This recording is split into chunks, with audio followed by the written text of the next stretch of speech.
术进攻训练，前指示山豹旅机部营营长狄龙，请继续。是。李营长，如果现在就把你的部队拉上去进行一场实弹演习的话，你有赢的把握吗？没有。为什么？战术进攻训练不到1个月，步坦协同不行。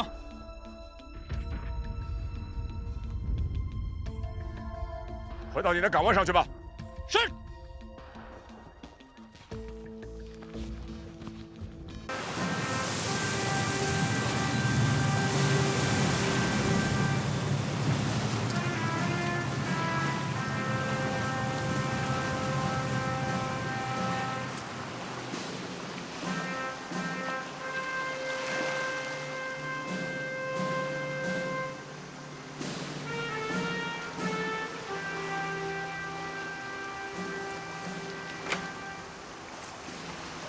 3洞沟，3洞沟，注意队形，注意队形。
过去吗？不用，直接冲过去就是了。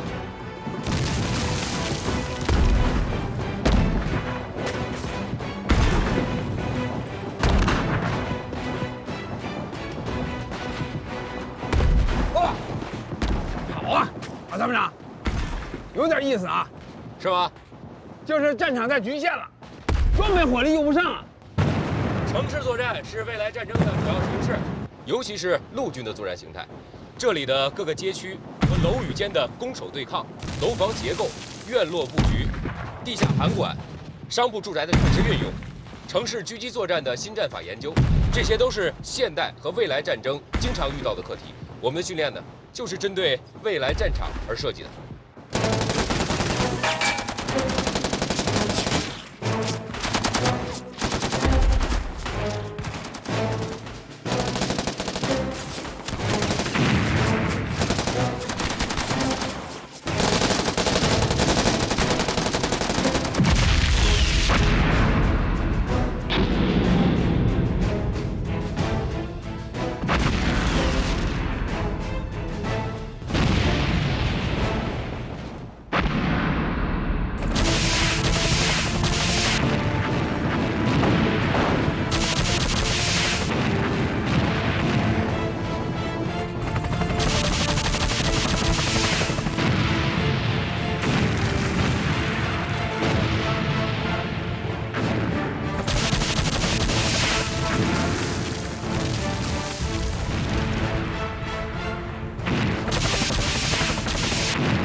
山豹旅的训练呢，与外军训练原则相似，训练像打仗，打仗像训练。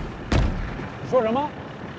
训练像打仗，打仗像训练，训练不就是训练吗？我们要求训练就跟真打仗是一样的。你现在所看到的一切，就是我们的日常训练课。只有在这样的环境中训练，战士们到了战场上才会感觉和训练中很贴近，心理压力小，打仗跟训练一样轻松。有意思。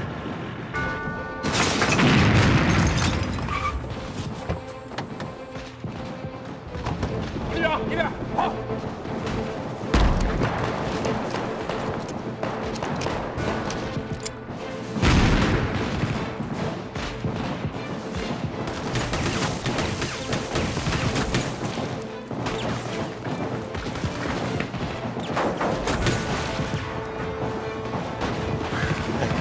有点意思啊。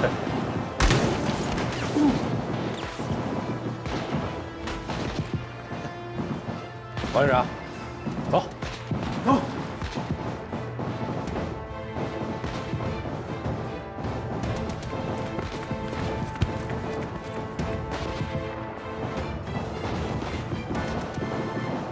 为什么不把对面的狙击手干掉？你看看能不能找到他的藏身之处。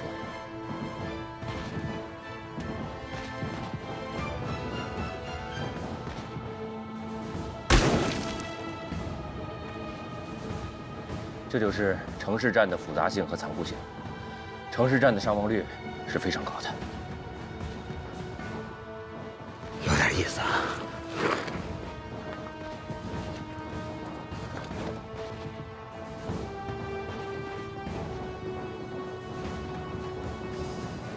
肉眼是不可能发现深藏在高楼内的敌人的。王旅长，跟我来。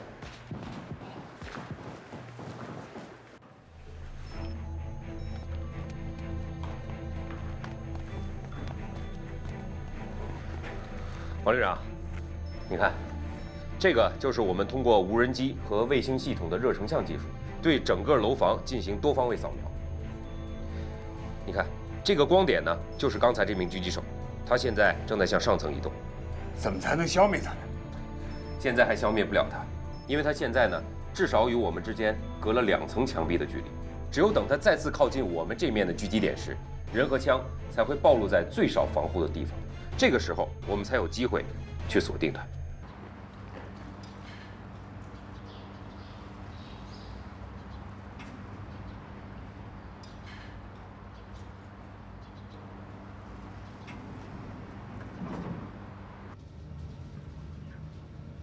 哼，有点意思啊。这都是我们旅长设计的。不错。到了。到了。跳。同志们，欢迎王旅长到山豹旅来参观指导。同志们太客气了。请把您的食指在这儿扫描一下，门才能开。我的食指？对。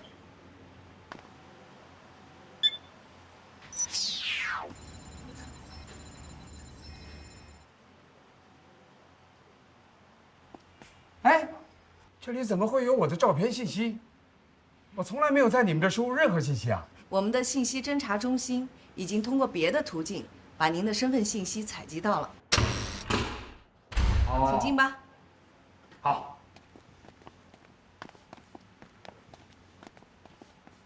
王旅长，我们曾经是对手，知己知彼是赢得战争的首要任务。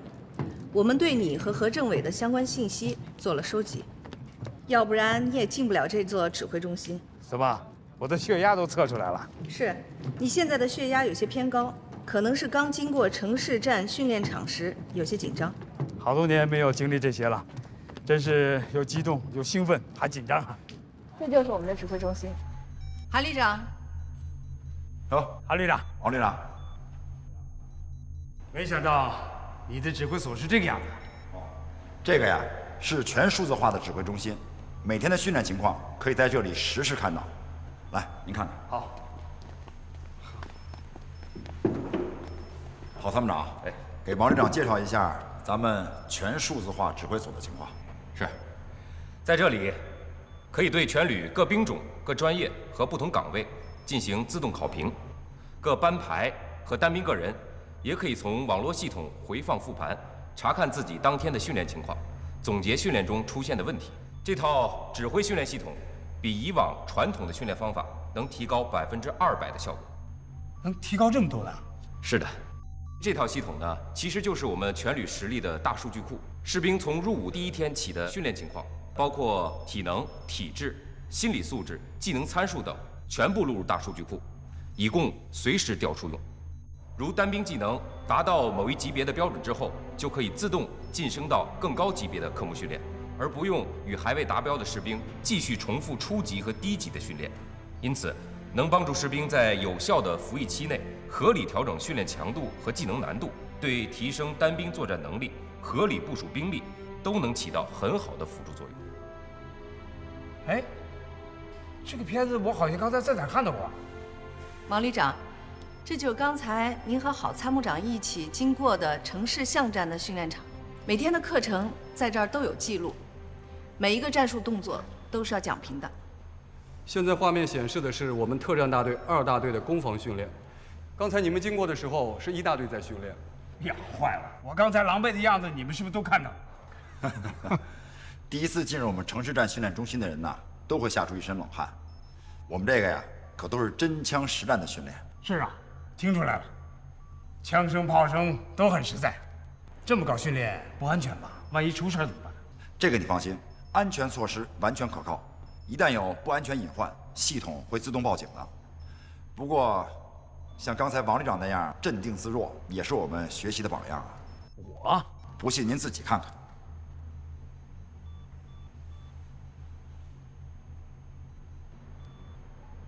像个战场的样子。你能如此淡定自若，确实值得佩服。我是上过战场，达兹维反击战的时候，我们是第一批冲上敌人阵地的。第一次上战场遇到的第一个敌人，不是对手，恰恰是我自己的恐惧。一旦战胜了恐惧，也就掌握了战场的主动权。王旅长，要不要休息休息？不，带我参观一下你们山堡里的军事馆吧。王旅长，我们这支部队组建还不到1年，哪有什么历史可言，更没有什么光荣的传统可以记载呀。你们出山第一仗就把我们808旅打败了，接下来又战胜了909旅，这个战绩还不辉煌啊？其实这些对我们蓝军来说是一种悲哀。悲哀？是啊，我们也是解放军，我们是陪练，也就是磨刀石。陪练的任务就是让我们的战友提高战斗力，好去战胜真正的敌人。可是我们的战友连我们都打不赢，这样的胜利有什么值得骄傲的？我们只是一支假想的敌军，连假想的敌军都打不赢，那碰到真正的敌人该怎么办呢？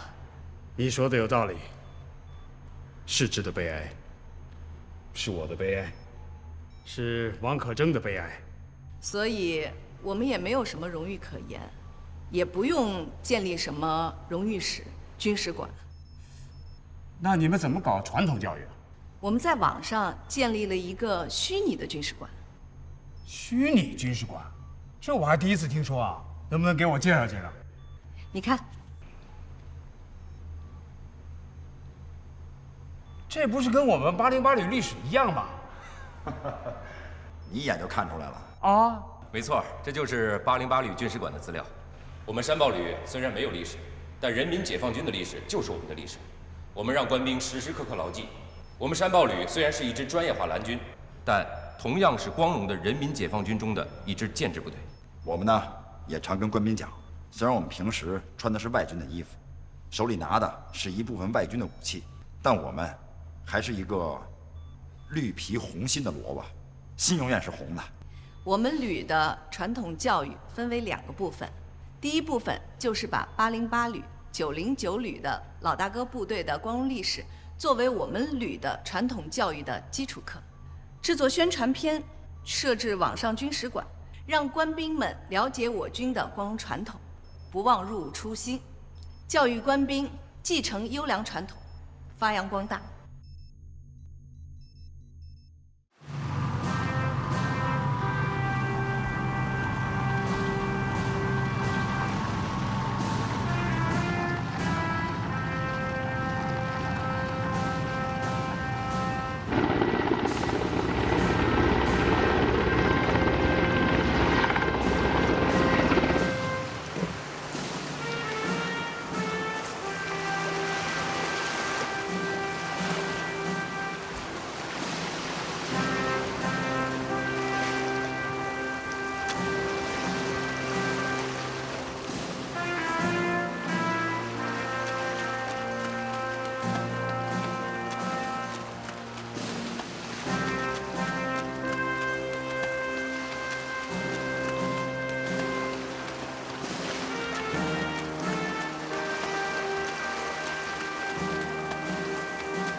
报告连长，3分队已经在左翼登陆，20分钟后迂回到107高地一侧，与机降的特战大队会合。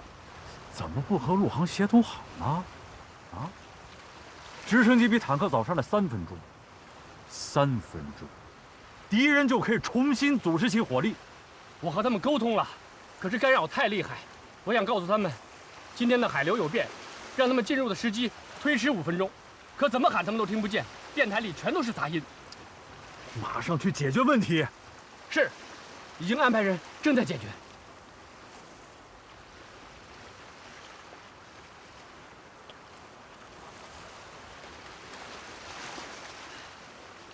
旅长，有一个爆炸性的新闻，你知道吗？怎么？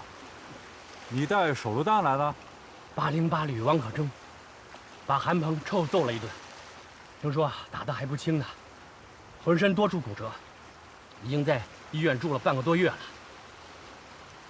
听谁说的？我的消息一向灵通啊。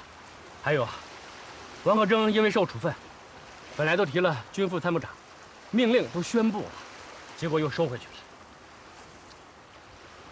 你这个版本啊，内容基本属实，但夸大的成分多了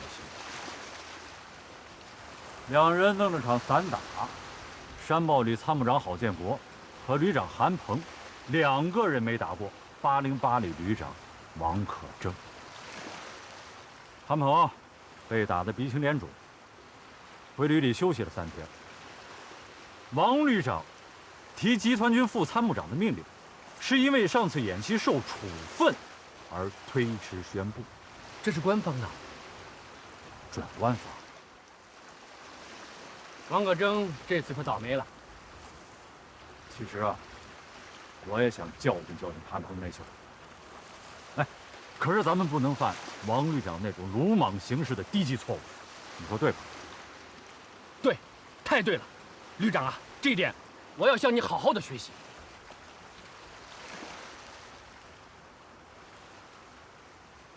学什么？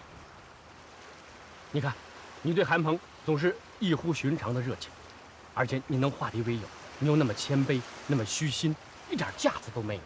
要是我啊，真的很难做到。啊，是吗？是啊，而且谁都说不出道不出什么，还显得我们诚恳主动。他到机场，你还亲自去送我，这是多高的贵人！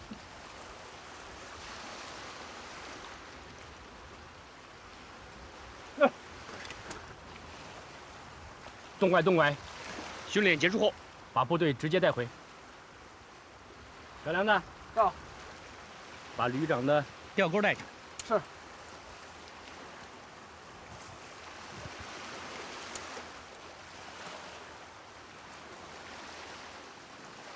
旅长啊，你在处理这些问题上总是那样有风度、游刃有余，我真的要向你学习很多年呀。不用学就会。韩鹏他们是在执行战区陆军首长的指示。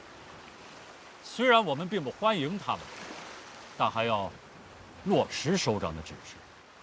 该欢迎欢迎，该请客请客，该送行送行。礼节也是一种文明。别看他们级别不高，但来头不小，跟他们较劲。他送材料我收下，他说啥我听啥，有用的我就吸收，没用的我就不用。哦，对了，韩鹏他们上来就抓信息情报，这招确实狠，也确实高明。我在情报部门专门成立了一个猎豹小组，把韩鹏所有的资料都储存在了数据库，就是不知道什么时候才能和山豹旅再次对抗，估计要轮上，恐怕也要2、3年了。那就先秘密准备着吧。轮不上，算韩鹏运气。一旦时机来了，精准打击，定点清除。怎么也得让韩鹏当一回909旅的俘虏。对。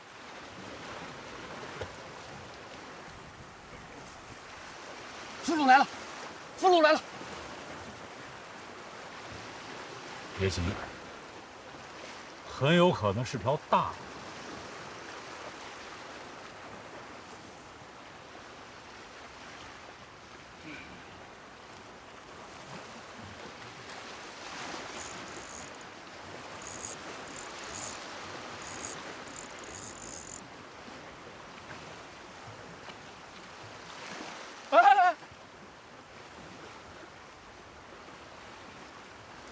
够大的。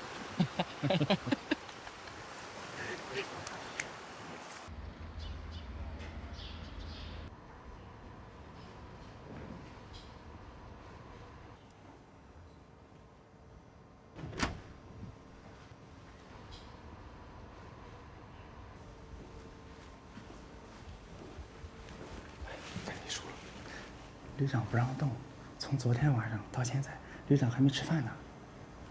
你去跟食堂说，重新弄份饭菜啊，旅长最爱吃的猪头肉，一定要弄点。是。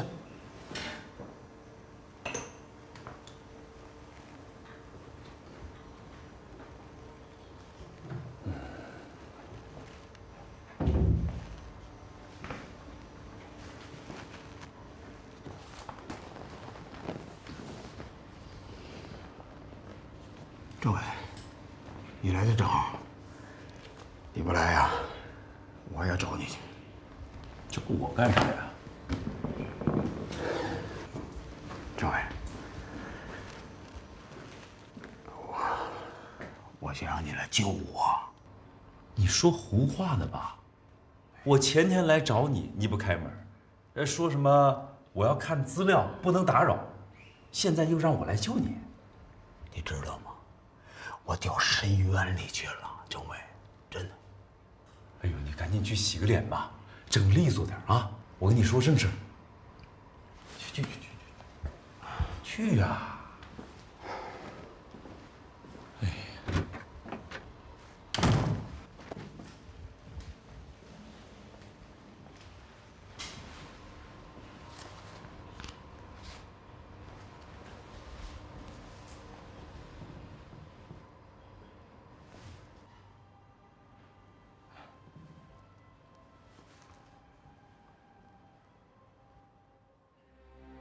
荣誉过剩，让我们固步自封，盲目自大，让我们封闭了自己的耳目，根本看不到，也看不清什么是新军事革命的大潮，看不到未来战争的危机就在眼前。这次失败败得好，没有这次失败，我也许还在继续堕落。如果不是这次失败，808旅也许永远迎不来真正的春天。我自己掉进了深渊几年，又把部队也带进了这个深渊。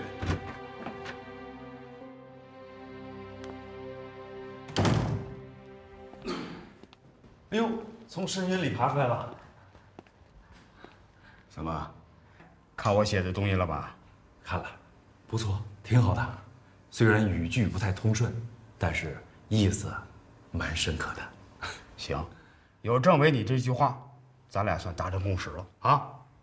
哎，你要我救你什么呀？我做了一个梦，真的猛。当时我带队攻上武桑姆高地，正高兴着呢，韩鹏走过来说：“你也不往身后看一看。”我当时看了一下，没想到武桑姆高地上有一个大的天坑，看不到底。韩鹏过来说：“不让你上来，你非得上来。”说完，啪的推我一下，我掉坑里了，越掉越深，怎么掉都掉不到底啊！我当时，我喊我都喊不出声来。兴奋以后，就写了这篇文章。没写完，都是些支离破碎的想法，我怕回头给忘了，就先写下来。但我想起了你说的那句话。我说什么了？观念。要是观念变了，好多看法就变了。怎么变的？我觉得我有点恬不知耻。不至于吧？真的，我现在都不知道什么是耻辱了。所以，我有一个想法，在全旅上下开展知耻教育，在官兵中树立知耻而后勇思想，号召全旅要卧薪尝胆，重振808旅雄风，把我们的失败原原本本地告诉全旅官兵，发动官兵查问题，找出路。原来你把自己关在这里3天3夜，在这修行呢。政委，不修不行了。山报里这东西，我看了3遍，整整3遍。第一天看了1遍，我出了一身冷汗；第2天又重新看了1遍，后脖梗子发凉啊。第3天再看，我是一身热汗，浑身发烧啊。我就明白了，我为什么败了。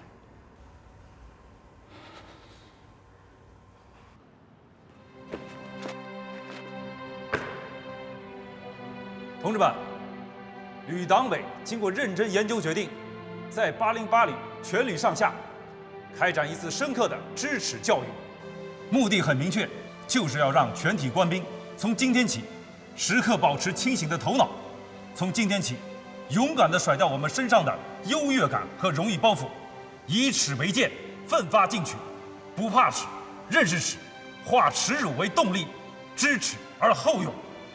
今天，在我们的军史馆里，举行808旅有史以来第1块记录耻辱的铭记碑——知耻碑的揭幕仪式，就是要给全体官兵，尤其是干部们敲响警钟。808旅如果再不思进取，再不跟上时代的步伐，再不站到训练改革的前沿，808旅就会像这次演习失败一样，被时代的大潮掀翻，沉没。旅长提议要把这块碑放在我们的军史馆内，和我们旅取得的荣誉放在一起，并希望由此能够成为808旅的一个规矩，让史实成为一面镜子，而不是一道光环。希望全体官兵能有一颗平常心，做到宠辱不惊，既能正确对待成绩，也能正确对待挫折和失败。下面，请旅长为知耻碑揭幕。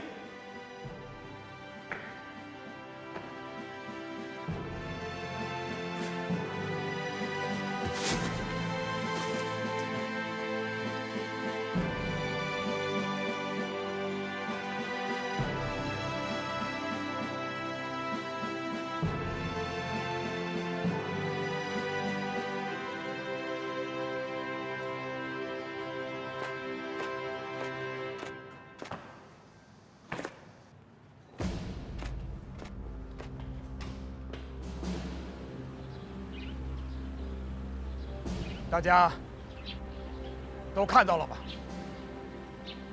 我王可争，政委何亚洲的名字，永远刻在了这上面。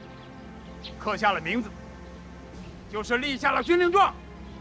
808旅翻不了身，我们将是永远的罪人。谁让我们是808旅现任的2位主官呢？我表个态，从今天起，我王可争只干一件事：打翻身仗。给我自己只有一个要求，不负使命。对808旅来说，不辱番号，战旗不倒。同志们，作为中国军人，我们必须做到听党指挥，能打胜仗，作风优良。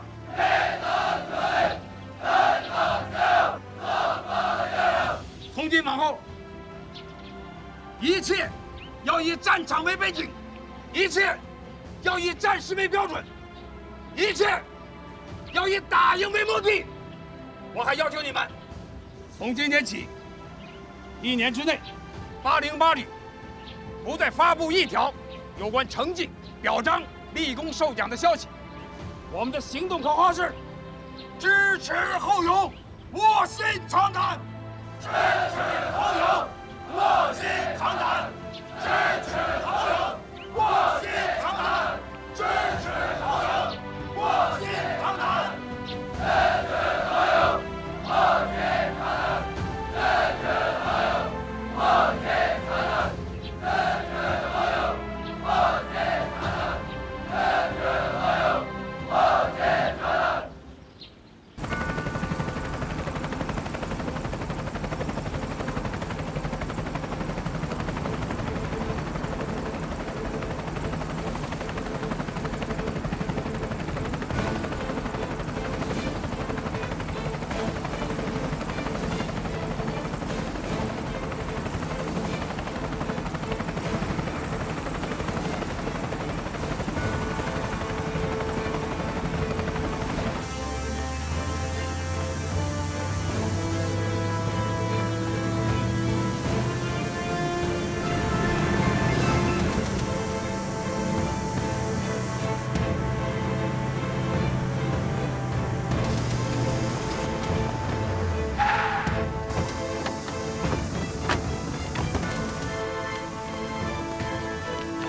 陈政委，您怎么来了？红毅啊，从棱山基地回来过后，我一直想找时间和你聊聊，可您事情太多，没顾得上。总结大会上你发表的意见，我认为是对的，有积极意义。可是有些想法跟旅长不太一致。有时候我看出来了，你是欲言又止啊。是。不想再说了。为什么？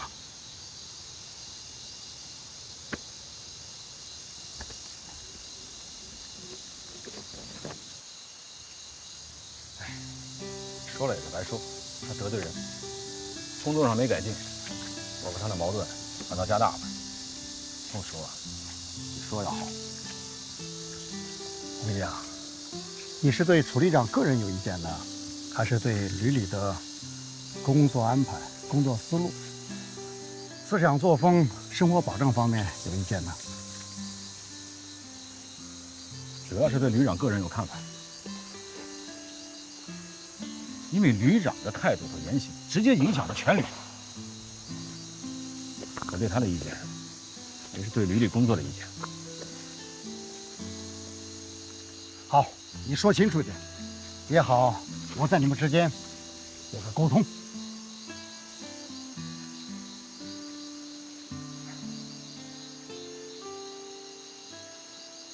我觉得根本不懂现代战争的规律和特质，又不愿听别人的建议。我带着特战大队在狼山潜伏了6天7夜呀，最后呢，把特种兵当成一般步兵来使。那特种兵特种作战的优长，我怎么发挥出来？你可能是误解楚旅长，他对整个战法只有通盘考虑。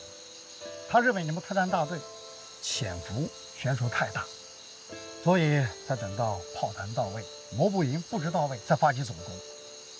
如果没有炮火准备、炮火攻击，你们上去了也站不住脚。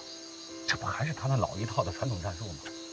先炮火轰击，再步兵冲山头，看上去你热闹，可实际效果怎么样呢？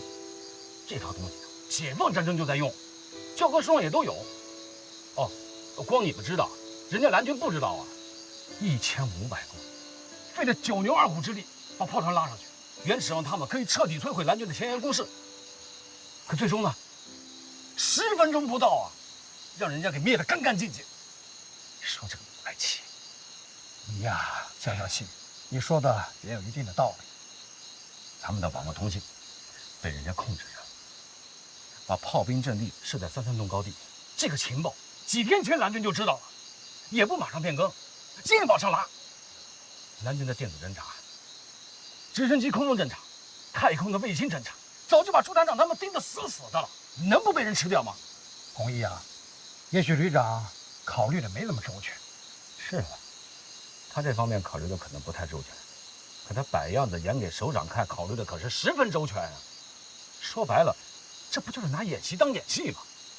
特种兵作战的原则就是近距离避敌，我们都已经潜伏在敌人的鼻子底下了，却让我们像步兵一样去冲锋，这完全违反了作战原则嘛。如果把炮团的2个营分别设置在另外2个相距较远的地方，如果摩步一营能跟着大部队一起出来，如果电子对抗营能先一步主动出击，首先6团进行实施电磁覆盖，数字指挥方舱跟着指挥所行动，而不是跟着装甲团坐火车。如果这样，2个摩步营同时对535阵地发起正面攻击，我的特战大队再从侧面和后方发起突然袭击和偷袭，我敢说，909旅绝对不是今天这种局面。红衣啊，旅长也很后悔这件事情啊，以后不要再提了啊！你不提，我也不提，大家都不提，都当和事佬，这叫总结吗？上来就定调子，3七开，谁还敢讲话？好，你所说的这些，我会说服旅长的。红衣啊，你后边还有什么打算？有什么想法？我想转业。你说什么？我一直主张，我军不能等到敌人打进国门才知道敌人是什么样子，要让我们的部队知道，未来战争原来是这种样子，是这种打法。偏执，现代战争天天发生，没吃过猪肉，还没看到过猪跑。我军不能等到敌人打进国门才知道敌人是什么样子，要让我们的部队知道，未来战争原来是这种样子，是这种打法。偏执，现代战争天天发生，没吃过猪肉，还没看到过猪跑。呆猪，近年来，地球上虽然出现了海湾战争、911恐怖战争，也叫袭击，但我习惯称战争。伊拉克战争、阿富汗战争和近期的利比亚战争、叙利亚危机等等，当代战事的确让我们看到现代战争进程和发展趋势。但我们毕竟都是局外人，我们看到的大多是电视画面，我们得到的战况和情报，绝大多数是过滤后的残渣，或是硝烟过后已成废铁的几门马后炮。不要指望从网上淘到战争主导者们的核心机密，因为中国当代军人亲临战场者极少，战场的残酷、战争的突发性和战局的不确定性，荒唐的皮卡战争，让皮卡车成了战场之神。谁会想到，都会使中国军人遭遇战事，开战的第一时间将会陷入极度陌生、紧张、恐惧和大脑空白。只有在经历过失误和大量人员伤亡、财务损失后，才会找到还手的机会和反击的方向。中国是爱好和平的国家，有着5000年文明的礼仪之邦，加之我们有雄厚的经济实力和强大的军队，相信只要我们不主动挑起战事，战争不会无缘无故的发生。唉，蠢猪，一只被必宰无疑的蠢猪。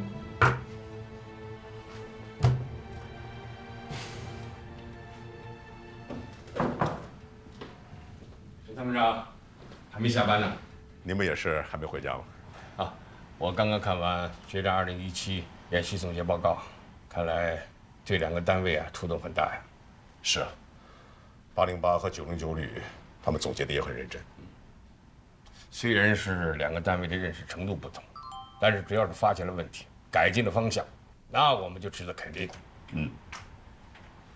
有什么重要信息吧？让我回避一下。哎，司令员，不是什么隐私，我正在跟一位网友啊讨论一些军事变革的话题。这家伙急了就骂人，但有时候骂的也是一针见血。是吗？来，你往这坐。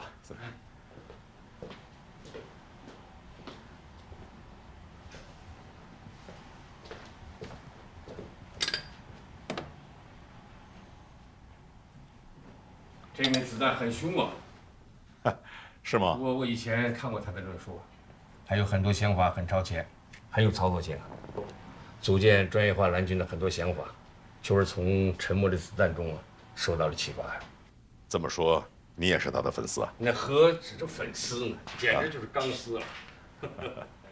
有时候我们跟军民讨论呢，能开拓我们的思路。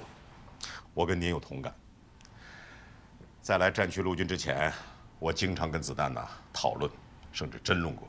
组建山豹旅的一些构思，就是在跟子弹的交锋中产生的。没想到在第1战区陆军实现了。那这么说，你就是那个胡小刀光了？你这不是挑衅，胜似挑衅的。我是经常扮演蓝军的，去戳他的软肋，想办法能让他给跳起来。都有什么反应呢？你看吧，你看，他经常骂我什么？你看，呆猪，是必杀的蠢猪。我看着骂得好。蠢猪，你听着，像你这样饱食终日者，就是案板上的肉，等着任人宰割了，根本没有资格到军事论坛来探头探脑，说3道4，滚回猪圈去吧！我会马上通知炊事班长，今天晚上就夹菜会餐。在你必死之前，我可以告诉你，世界上不存在无缘无故，只要想发动战争，放个屁都可以把火药桶点燃。这枚子弹这药味还挺足啊！我把这个子弹给它推上膛。子弹先生，刀下留珠，在强大的外军面前，我们吃亏是不可避免的。只有把蠢猪和猪脑者踢出论坛，我们才有一个真实的环境来谈话题。近来沉默子弹被一种使命感驱使着，研究了近年来几个战场上外军新战法、新特征，对比研究本军之不足，发现许多部队和单位在应对突然袭击时没有任何防范，就跟钱包不是自己的一样。这种疏忽松懈和麻痹，到了令人发指的程度。这小子这么大而化之，他在说谁呢？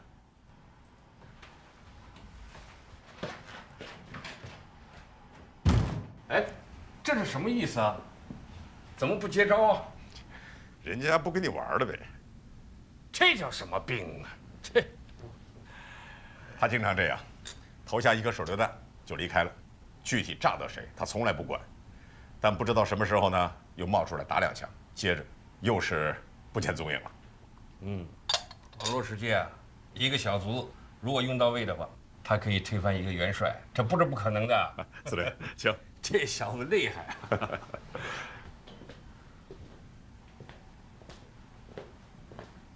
司令，请。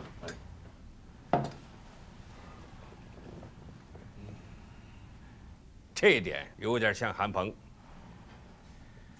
让我更没有想到的是王可贞啊。听说他立了一块制纸碑，把这次演习失败的败绩刻在了碑上，放在他们的军事馆里，引起了不小的争议。哦，这事我没听说呀，你怎么认为？我现在还吃不透王可征到底是怎么想的，而且在他们的总结报告中，只字没有提这件事情。我个人觉得这次失败，还有危机团军党委退职宣布他的禁止命令，对他的触动也不小。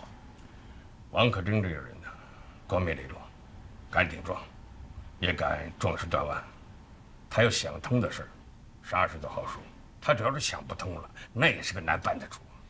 不过有一点儿，君子去侠以博才，壮士断腕以全志的意思。这有什么争议？有人说他这么做是往808旅的光荣历史上抹黑，放在军事馆里是对荣誉的玷污，是对先烈的亵渎。还有人说这是王可征个人在作秀，希望上级首长能够出面，让他把石头给搬出去。王可征如果把这个秀能做到底，那也行。我们谁也不要出面，我们要是出面，反而那是作秀，有点小题大做的意思。这808旅他本身就是老虎屁股摸不得，他现在不是要自我修炼吗？好啊，你让他修炼去啊，那我们干脆不过问，不干扰，不表态，你随他去。好，就按照司令员的意思来。啊，对了，参谋长，近期有些事情还得引起我们注意啊。您指哪方面？最近呢，军委检查组来咱们战区巡视，其中就发现了我们战区陆军呢所属部队存在了一些问题，其中啊最突出的是安全防范意识薄弱，尤其是日常守卫管理方面存在着漏洞，这一点不能不引起我们重视。您看可否由山豹旅发起一次警钟行动，给这些单位敲敲警钟？从贴近实战角度来讲应该搞一下。你光靠下个通知下去，往往它是不会引起重视的。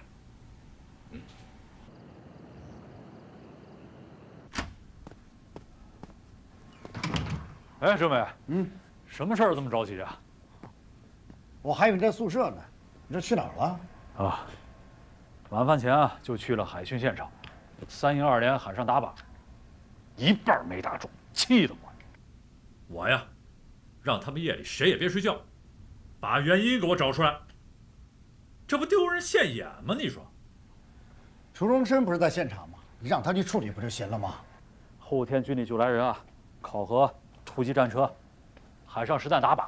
你说说，我能放心吗？这真是不去不知道，一看吓一跳。3营是前几天才到的海滨训练场，一下还是打实弹，我看你有点沉不住气喽。哎，还真让你给说着了，我是真着急后天来考核就拿10发5不中的成绩来给首长看哼，这让我909旅旅长的脸面往哪放啊？往哪放也是放在你自己的脖子上。心急吃不了热豆腐临时抱佛脚是没有用的。哎呀，怎么也不提前通知一声吗？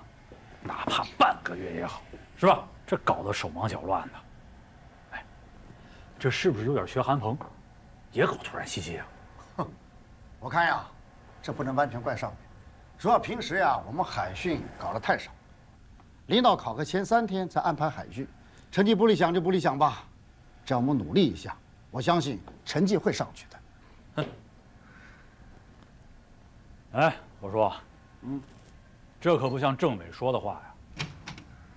旅长，政委，朱副旅长说他来不了了。我刚才说什么来着？说什么？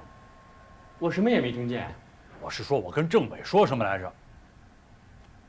你是说这不像一个政委说的话。不会吧？对，政委你是从来不会这样说话的。上级来考核，我们怎么也得拿出最好的成绩来吧？怎么能说不理想就不理想呢？老楚2连新兵多，车长、炮长是2连兵，又是新装备第一次下水，怎么能打得好？朱副旅长提出的海训计划，你每次总是以安全稳妥为理由不予批准，只能在岸上打，不允许下海。现在全改下海，怎么能打得好呢？丁凯，前一段不是海况不好吗？你不是说新兵多新下海，沉着车死了人，怎么交代吗？那现在怎么又下海打实弹了呢？政委，你这可就是抬杠了。旅长、政委，开什么会，咱们就开吧。开吧，今天这会啊就是抬杠。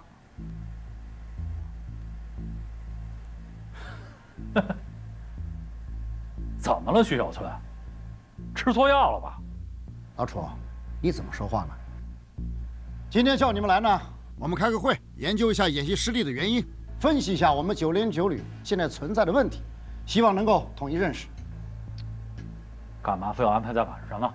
啊，你可真是的！我睡不着。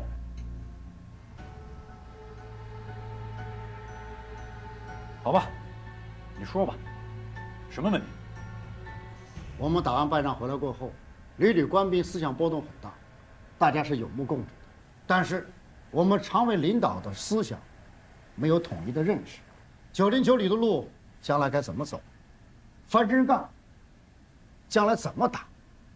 如果我们3个思想没有形成统一的认识，旅里的很多工作就无法顺利的展开。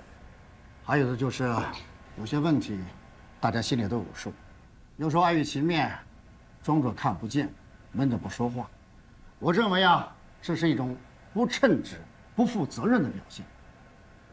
我希望从今天开始，这个杠呀，就要抬起来，对事也要对人。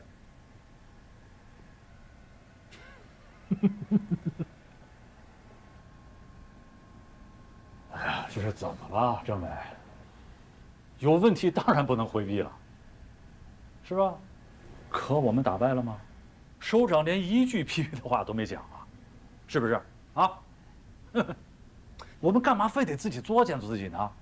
哎，我不同意用抬杠这个词啊，传出去影响不好。团结才能一致，是吧？团结起来，才能步调一致吗？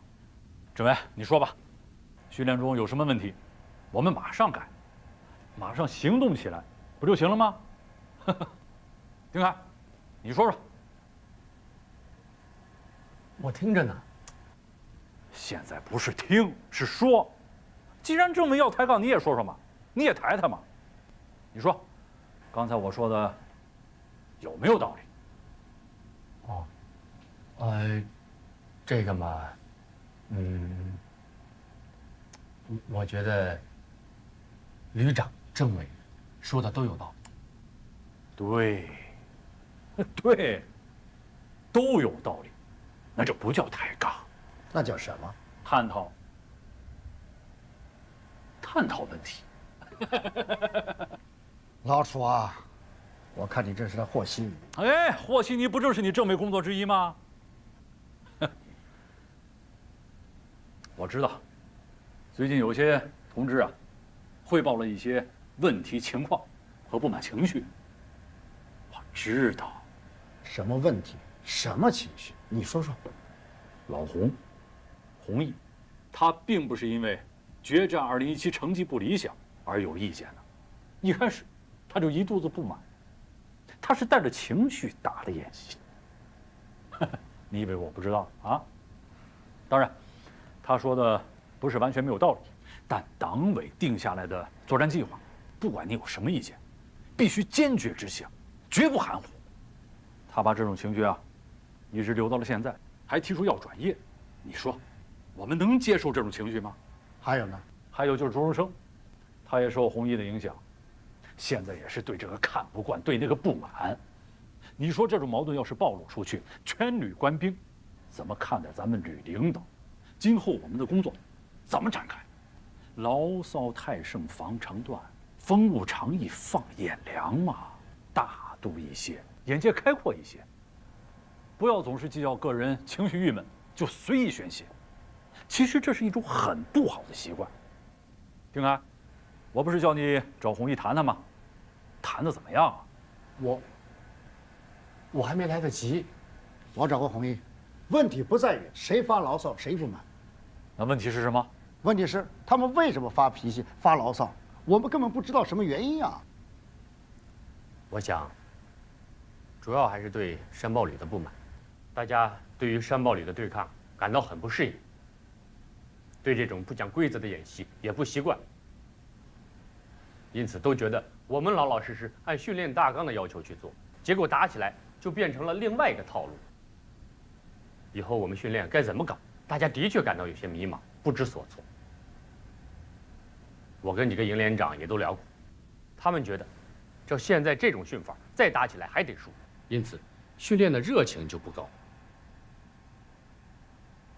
我说完了。对，说得对，没有山豹旅，没有所谓的专业化蓝军，我们训练搞得挺好，跟山豹旅打了一场演习，我们就成了这种状态。你说，这是什么问题？我看呀，问题不在于山豹旅身上，是我们自身的问题，很多理念观念上没有改变过来。我认为啊，我们就是没有从贴近实战上去找到自身存在的问题。自身问题。如果我们这次不是跟山豹旅对抗，而是直接跟808旅对抗，那又是什么局面？你们想过吗？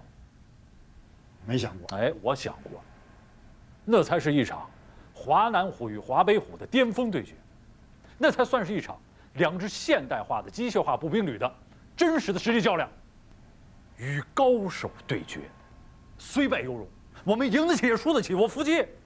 老楚啊，可我们并没有打败你看不起的只有半个旅实力的这假想敌部队啊，还手里拉硬使，梗着脖子不服气，你不觉得悲哀吗？何为悲哀？正是这种错误的认识，阻碍着909旅官兵思想的解放，认清训练改革的重要性和必然性。我怎么了我？哼，我看你根本就不是抬杠，就是冲我来的嘛。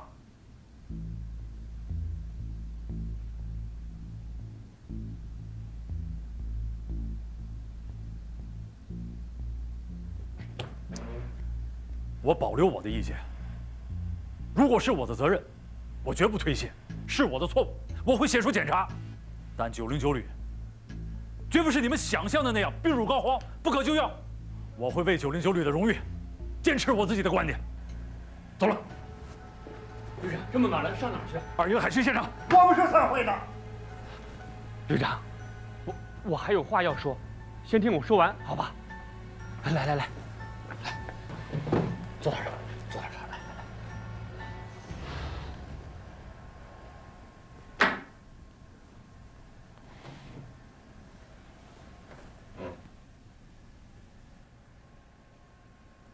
政委，我说吧。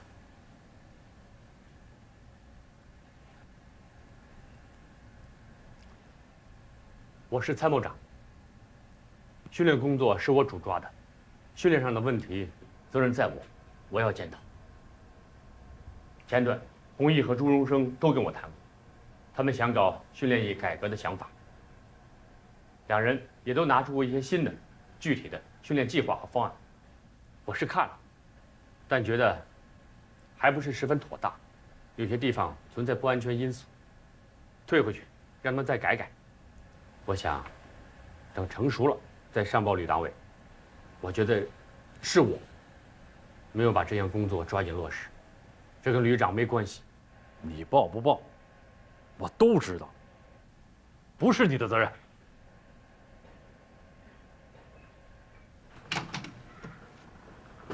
哟，听说你们还没开完会，我就赶过来了。荣生，你来的正好，谈谈你的想法。哦，远的想法就先不说了，就说说今天晚上楚旅长给我们下达的任务。我和几名车长重新修订了训练方案，大家都想出了很多点，准备了2个方案，划定了几个小目标，主要是针对性的进行强化训练，如何在风浪中扣制油门，把握瞄准击发时机和航度的速度。来，你们看。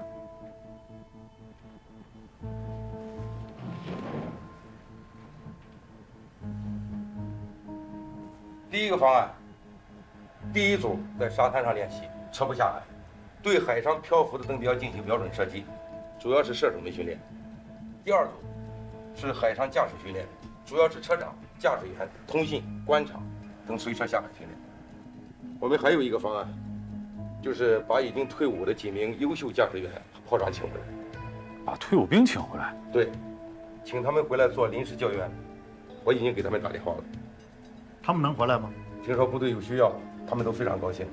有坐飞机的，有坐高铁的，都连夜往这赶的。我们缺的就是有实操经验的教员。哎，2营的王金满也过来吗？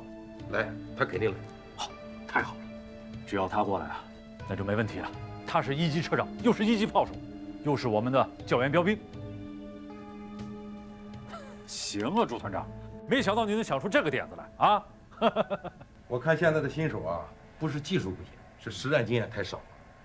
我就跟王金满他们几个老兵啊打电话，给他说明情况，请教他们啊遇到特殊海况如何处置。王金满啊还把他自己的训练经验传授给我们。后来他说大老远的，说也说不清楚，干脆我过去一趟算了。好，还是我们909旅的老战友有感情啊，有他们助我一臂之力，这次考核过关有望。哎呀，当时啊，我们也不想放他们走，训练打仗靠的就人才呀。这只是权宜之计，也不是长久的办法。训练制度不改革，整天忙于应付怎么行呢？队长，你看我这方案行不行？行，行。好，那我就赶回海军场了。你们继续开会。去吧。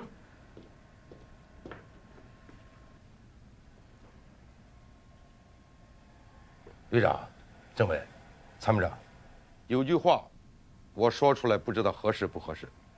永生啊，这是常委会，你是党委委员，有话说吧。我们必须放下架子，承认失败，不能再自欺欺人了。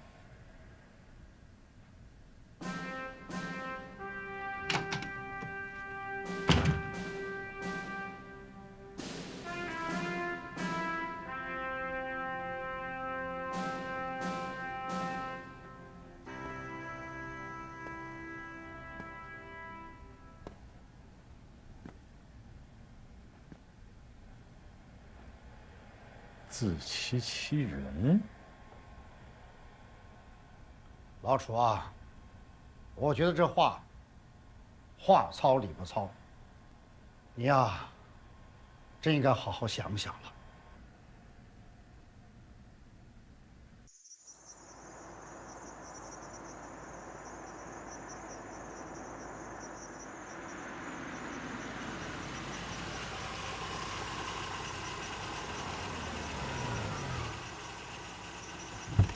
哎，叶兵，我跟你说啊，我是真的回不去，现在太忙了。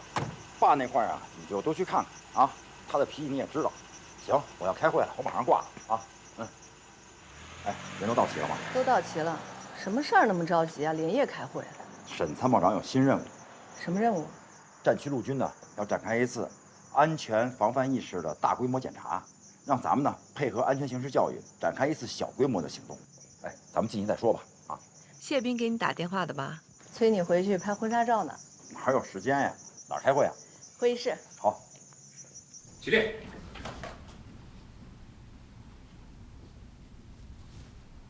都坐吧。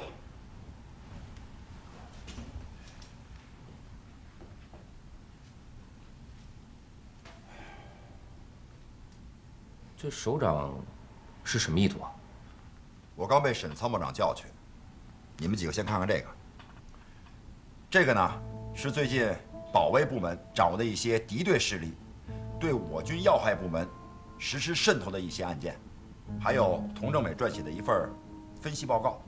你是说战区陆军部队安全管理漏洞分析？是啊，总之啊，我看完这些是吓出了一身的冷汗。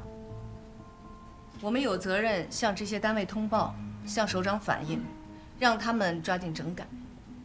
对啊，郝参谋长，你负责组织一下，柳珊珊、黄孝生，你们参加，尽快的制定出一份方案来。好，我组织这个作战方案责无旁贷，但这个写通报材料这个事儿，还是得政委领着搞啊。材料我都已经写好了，旅长让你们作战部门介入，就是想让你具体落实怎么通报，像这样的情况，怎么反应效果更好。那能不能给我个尺度啊？这个我们做方案的时候也好有个标准嘛。你要什么尺度？不是，就尺度嘛。参谋长不好说吧？那还是我说吧。我理解郝参谋长的顾虑，就是我们这次行动呢，是下手狠一点，还是温柔一点？是动静大一点呢，还是点到为止？哎，知我者笑生也。下手轻了有效果吗？良药苦口。不然把任务下给我山豹旅干什么？至于动静大小，要看漏洞大小。比如有一些单位呢，半年防火墙都不更新，也不主动自查，像这些单位呢，就要下手狠一点，动静大一点，也好让他们尝到教训。还有一些单位虽然说不是什么要害部门，但是屡次提醒、警告，没什么反应。旅长，你看呢？我看下手温柔一点吧。你是说微集团军装备车辆厂？你说的温柔是怎么个温柔法？我的意思就是点到为止嘛。还有就是外集团军的油料库，这次可是军委检查组来战区巡视的时候发现的几个突出的问题之一。这么说来头还不小啊。就算是点到为止，也得点在穴位上，而不是隔靴搔痒。知我者同非也。行了，本来应该是你布置任务的，你倒好，全都让别人拿方案，你当甩手掌柜的。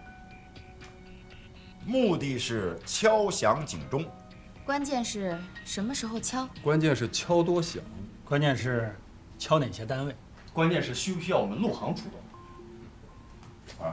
全都是关键词啊！我这么想的，用什么手段取决于对付什么单位，至于什么时候行动，要等郝参谋长出完方案，递交给沈参谋长之后，咱们再说。是。这个不管是未雨绸缪也好，忧患意识也好，风平浪静是训不出好水手的。既然上级交给我们山豹旅的任务就是促进部队战斗力提高，与其等待上级给我们制定演习计划，不如我们蓝军主动出击，去制造敌情，刺痛那些麻痹的神经。郝参谋长说的对，既然我们山豹旅已经出山了，等待不是我们的风格，主动出击才不负使命。从沈参谋长那里受领任务回来之后，韩鹏就带领山豹旅的骨干连夜策划了警钟行动的攻击计划，意图是在战区陆军部队范围内组织一次带防御敌对势力渗透为背景的检验性演习，而山豹旅择机对各单位安全漏洞发起攻击，目的是检验战区陆军各单位日常安全防范情况。没想到在战区陆军部队掀起了一场轩然大波。杨参谋，陆航旅最近飞新科目，我这3天基本都在陆航活动。山豹旅有材料报上来，你要第一时间通知我。什么方面的材料？警钟行动的具体任务和部署。好的。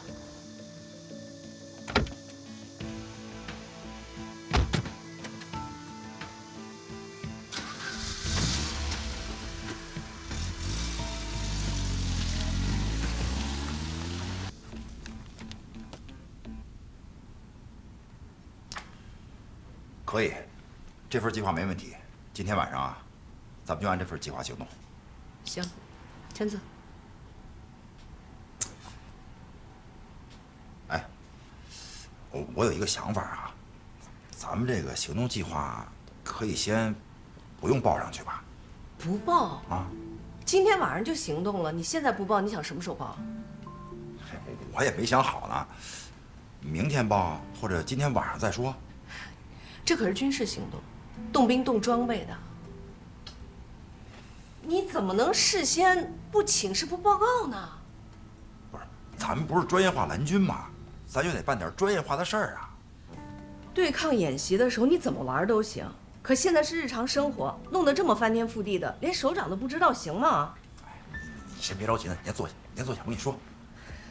哎，警钟行动演习这个通知，是不是陆军首长已经发给各单位了？是。各单位不是没有准备啊。再说了，这种小打小闹就不用惊动首长了。而且你们知道那些问题是谁发现的吗？就是我们信息情报中心在搞网络侦查时候发现的呀。我跟你说啊，发现的问题不仅限于网络，很多具体单位还有很多安全问题。安全问题？不是，这谁发现的？军委检查组暗访的时候，他们发现的。这次他们监察的对象是8个军级大单位，40个旅级单位，7所军事院校，3所野战医院和总医院。他们是瞪着眼睛查问题、揪短板。明白了。不过其实我们这个方案，动静并不大，也就10分钟就结束了。我们要想玩得漂亮、玩得有效果，就得突出它的突然性、偶然性还有突发性。万一在上报的过程中，哪个环节泄密了，那我们这个计划就白做了呀。没错。这个具体的行动计划，沈军参谋长最好事先布置的。我觉得还是得报，连首长都不知道，将来追究起责任来了，咱们这个刚成立的山豹旅能承担得了吗？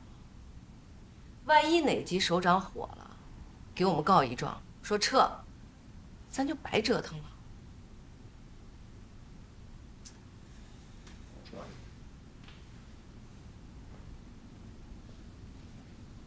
哎，我想问问啊，咱们这次演习的目的，是不是要提醒各单位增强防范呀？对啊。那这些防范措施原本就应该是这些单位他们自己的事情，现在漏洞百出，那是因为他们自己的防范意识不强，不尽心尽责造成的。哎，我没有必要替他们巡逻当那个看门狗吧？那咱们提醒他们采取措施，马上改进也是应该的。现在可不是学雷锋做好事的时候，咱们这次可不是提醒，咱们这次的行动演习的目的是要惊醒他们。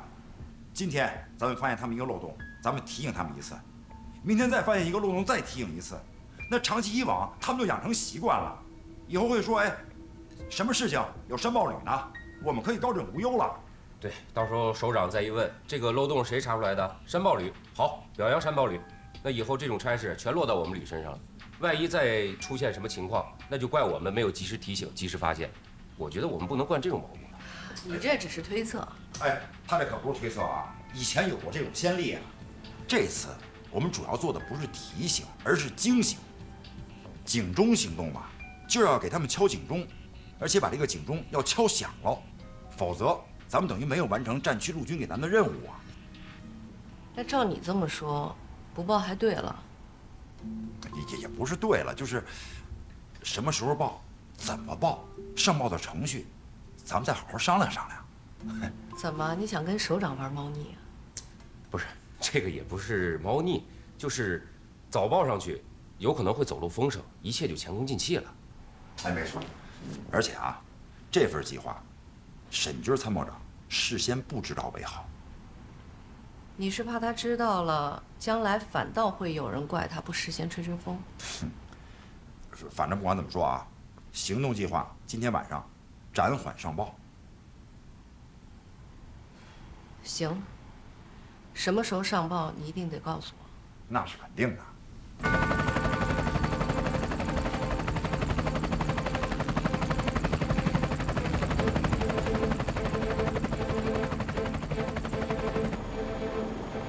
清晰度怎么样？很清楚，没问题。好，马上传给参谋长。是。洞洞3，我是洞1-2，任务已经完成，没有发现异常，可以发起攻击。洞1-2在侧翼掩护，洞1-3、洞1-4急降。目前大门有2名士兵在站岗，洞1-5控制哨兵从正门攻击。午饭。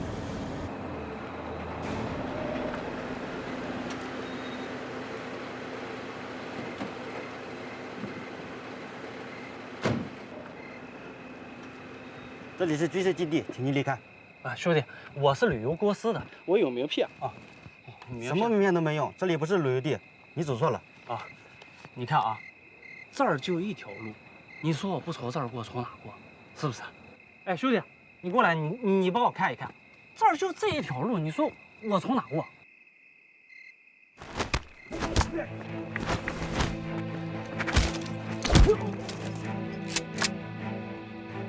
没子弹啊！你到底是什么人？说出来怕吓死你。我们是山豹旅的。动幺5已控制地面。走吧，兄弟们。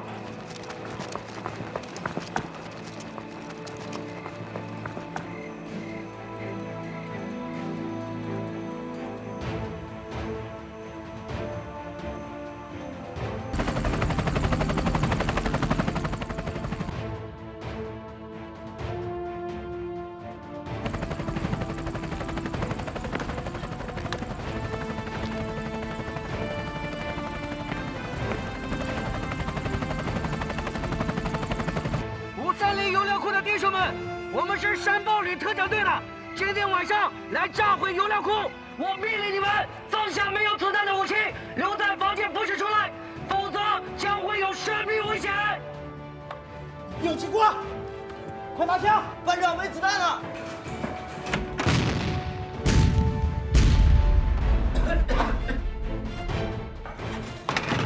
快打电话！是班长。主任，仓库遭到袭击。是。不行，可能是暴徒。你为什么不早告诉我？我也是刚知道。不可能，你又忽悠我。怎么可能忽悠你呢？哎，俺战区陆军送资料的孙参谋刚才来电话说这个沈参谋长呢根本就不在，联系不上，去陆航旅了。所以呢，我只能让警政行动提前行动，否则的话咱们就暴露了。那不对啊，我还没签字呢。这点小事你不签字没事啊？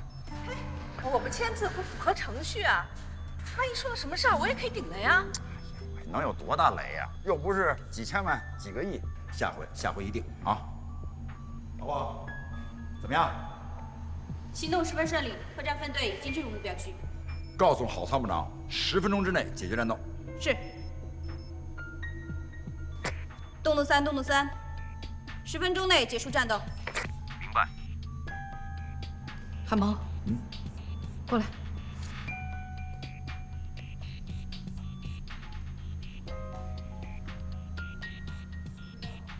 你不让我签字，是怕首长问责下来，你好把我撇出去，一个人承担责任是吧？你是政委，想逃是逃不掉的。再说这事儿也没什么大不了的，你说是不是？你太不够意思了，和你在一起工作，我后悔终生。你看你这暴脾气。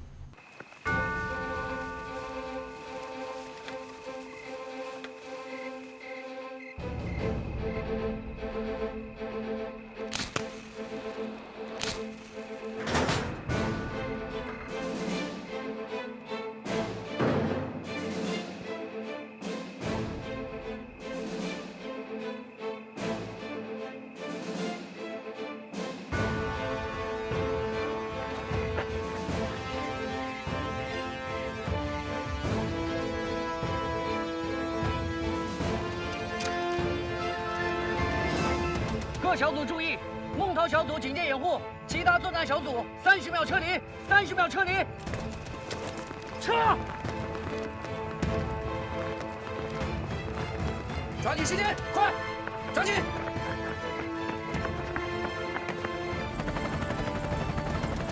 动3，动幺5撤离成功，动幺5撤离成功。